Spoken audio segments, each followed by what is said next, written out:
Untuk soal nomor 4, jelaskan bagaimana prinsip-prinsip mengisolasi suatu senyawa terpenoid monoterpen yang berkhasiat farmakologis dan berikan contohnya. Contohnya yaitu ada isolasi senyawa kimia monoterpen dari fraksi etil asetat daun kejebeling atau Strobilantes crispa L. Bloom yang mempunyai daya setotoksik. Adapun prinsip-prinsip mengisolasi senyawa terpenoid monoterpen yaitu yang pertama, determinasi sampel. Daun kejebeling yang diteliti terlebih dahulu dideterminasi di Herbarium Bogorians, Pusat Penelitian Biologi, LIPI, Jalan Raya Bogor, kilometer 46, Cibinong untuk memastikan kebenaran dan keaslian dari tanaman yang dapat digunakan.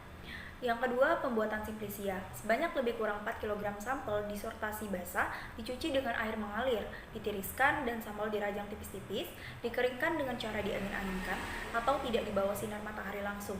Setelah kering, sampel dihaluskan menggunakan blender dan diayak menggunakan saringan berukuran 40 mesh. 3, yaitu ada penentuan kadar air. Penentuan kadar air dilakukan menurut metode Association of Official Analytical Chemists. Penetapan kadar air dilakukan untuk mengetahui kandungan air pada simplisia. Kadar air yang berlebih pada simplisia dapat menyebabkan pertumbuhan mikroba, jamur, reaksi enzimatis, atau proses hidrolisis yang dapat menyebabkan perubahan kandungan kimia yang ada dalam bahan menjadi produk lain yang mungkin tidak lagi memiliki efek farmakologi seperti senyawa aslinya. Yang keempat yaitu ada ekstraksi. Simplisia daun kejebeling sebanyak 400 gram dimaserasi dengan pelarut etanol 96% selama 24 jam, terlindung dari cahaya sambil sesekali diaduk, dan dilakukan 6 kali pengulangan.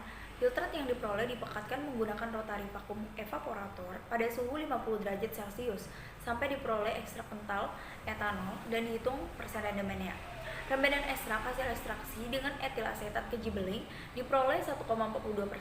Ini ditinjau dari segi waktu pada metode maserasi. Untuk memperoleh zat aktif yang lebih banyak dibutuhkan waktu dan proses yang lama karena ekstraksi ini tidak menggunakan bantuan panas. Yang kelima yaitu ada partisi ekstrak etanol.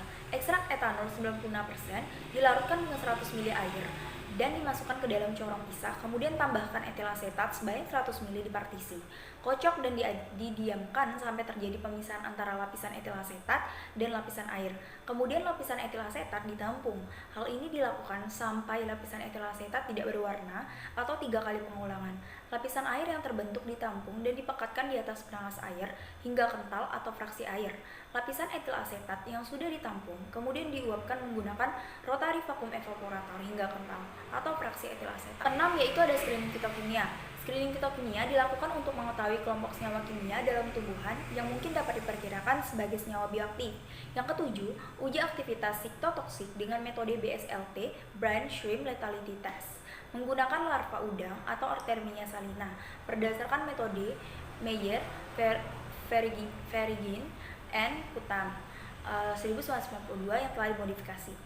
Vaksinasi dengan kromatografi kolom. Menggunakan kromatografi kolom, SiO2 N-heksan etil asetat sama dengan 20:1 dan 1:1 dan kromatografi KLT preparatif atau SiO2 N-heksan etil asetat 10:1 dan menghasilkan isolat murni yang berbentuk cairan minyak.